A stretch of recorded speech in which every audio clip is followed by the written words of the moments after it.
In this video, I'm going to show you your little helper inside Enalyzer, our built-in AI support assistant.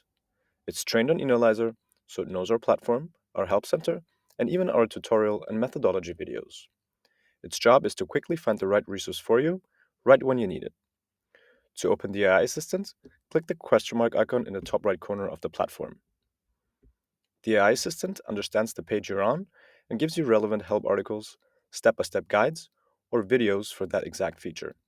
For example, if you ask about adding a jump to your survey, it will show you instructions and videos on how to do it.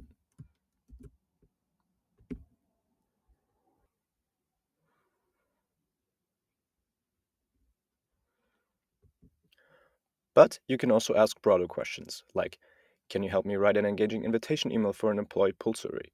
Or what's the best time of day to send out a survey? The assistant will search our resources and give you practical answers. You can chat with it naturally, ask follow-up questions, or request more detail, all without leaving your workflow. If you're not sure what to ask, you can also click Search and choose from our main topics to explore all related articles and videos. And remember, if you still have questions or just want to speak with a human being, you can call or write to our support team free of charge during our business hours. With the AI support assistant and our team by your side, you'll always have the guidance you need to get the most out of Enalyzer.